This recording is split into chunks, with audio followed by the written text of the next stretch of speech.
Pemirsa Polda Banten kembali menangkap 9 anggota geng motor All Star yang videonya viral memblokade lampu merah Ciceri, Serang, Banten dengan membawa senjata tajam. Total 19 anggota geng motor diamankan polisi.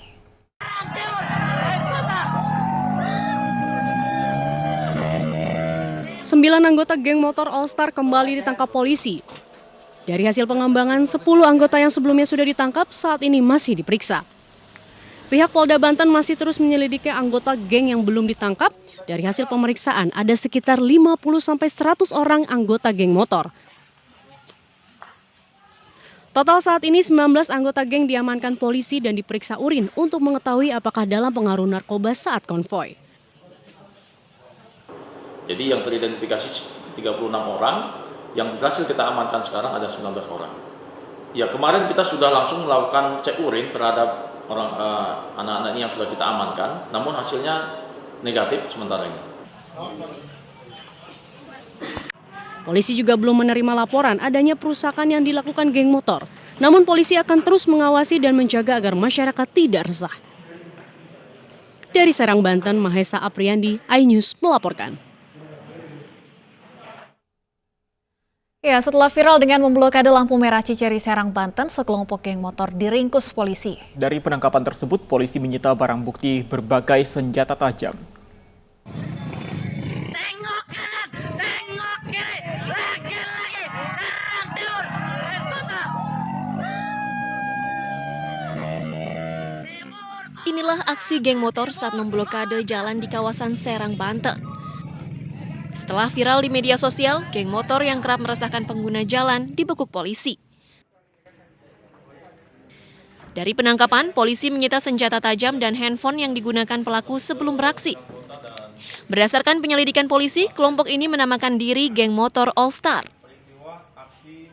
Aksi geng motor All Star ini sedianya sebagai balasan dan unjuk kekuatan terhadap geng motor lainnya.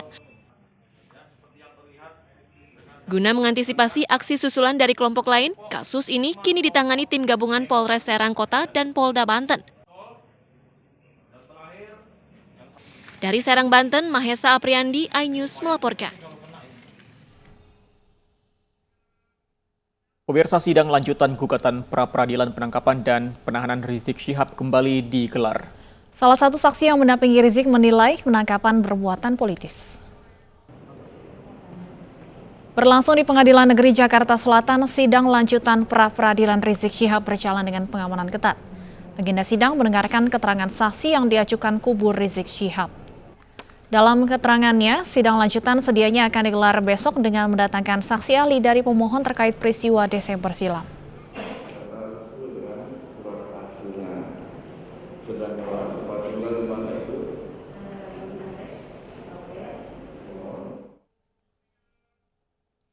Pemirsa, Amin Rais yang tergabung dalam tim pengawal peristiwa pembunuhan 6 Laskar FPI bertemu Presiden Joko Widodo hari ini. Pertemuan berlangsung singkat, tak lebih dari 15 menit.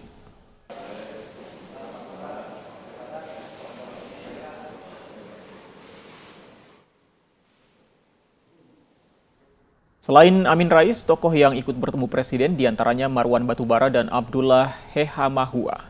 Pertemuan berlangsung singkat dan serius.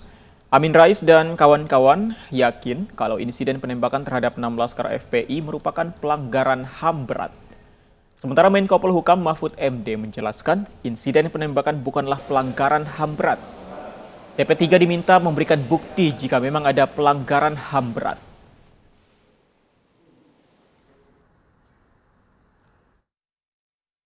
Lalu Presiden menyatakan bahwa Presiden sudah minta Komnas HAM bekerja dengan penuh independen dan menyampaikan kepada Presiden apa yang sebenarnya terjadi dan apa yang seharusnya dilakukan oleh pemerintah. Dan Komnas HAM itu sudah memberikan laporan dan 4 rekomendasi. 4 rekomendasi itu sepenuhnya sudah disampaikan kepada Presiden agar diproses secara transparan, adil, dan bisa dinilai oleh publik, yaitu bahwa temuan Komnas HAM yang terjadi di Cikampek, tol Cikampek kilometer 50 itu adalah pelanggaran HAM biasa. Pak Marwan Batubara tadi mengatakan mereka yakin 6 orang ini adalah warga negara Indonesia. Oke, kita juga yakin. Mereka adalah orang-orang yang beriman, kita juga yakin. Dan mereka juga yakin, Pak Marwan Batubara, telah terjadi pelanggaran HAM berat. Saya katakan, pemerintah terbuka. Kalau ada bukti mana pelanggaran HAM beratnya itu, mana, sampaikan sekarang. Atau kalau enggak, nanti sampaikan menyusul kepada Presiden. Bukti, bukan keyakinan. Karena kalau keyakinan, kita juga punya keyakinan sendiri-sendiri bahwa peristiwa itu dalangnya si A, si B, si C. Kalau keyakinan. Tapi Komnas HAM sudah menyelidiki sesuai dengan kewenangan undang-undang, enggak ada. Apa? Pelanggaran HAM berat itu 3 syaratnya. 1, dilakukan secara terstruktur. Itu dilakukan oleh aparat secara resmi dengan cara berjenjang. Struktur itu berjenjang. Harus targetnya bunuh 6 orang yang melakukan ini, taktiknya begini, alatnya ini, kalau terjadi ini, larinya ke sini. Itu terstruktur. Sistematis. Ya, terstruktur sistematis. Juga jelas tahap-tahapnya. Perintah pengerjaan itu. Itu pelanggaran HAM berat. Masif. Menimbulkan korban yang meluas. Kalau ada bukti itu, mari bawa.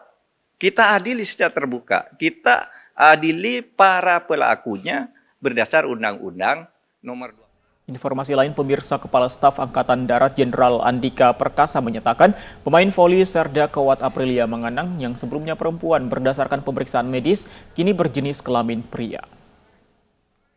Nanti secara umum hasilnya baik dan kita bisa tampilkan, ya. Coba kita lihat sama-sama.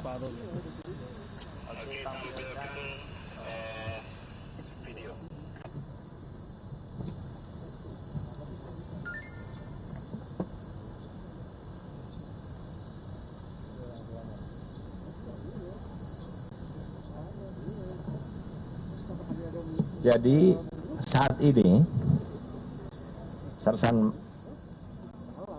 Manganang yang di tengah, dia masih dalam proses recovery. Operasi sudah selesai dan berjalan sesuai rencana, sesuai juga proses recovery-nya juga bagus. Tetapi masih belum bisa keluar dari rumah sakit. Coba boleh juga kita zoom in supaya kelihatan wajahnya ya. Nah, coba zoom in wajah.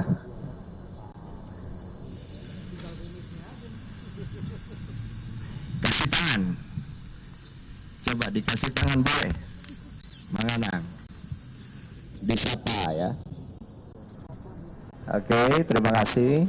Kemudian kita sekarang tunjukkan juga kedua orang tua yang juga coba boleh di zoom in.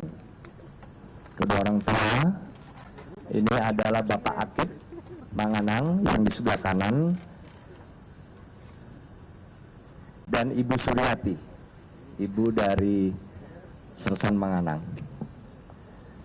Nah, didampingi di sebelah kanannya, kalau dari kita melihat ke videotron di sebelah kirinya, di situ didampingi karena kita ingin Sersan Manganang punya punya tekad yang kuat, punya semangat. Ada istri saya di situ di sebelah kiri. Pelempar botol plastik ke mulut kuda Nil di Taman Safari terungkap. Kami akan hadirkan informasi selengkapnya usai jeda.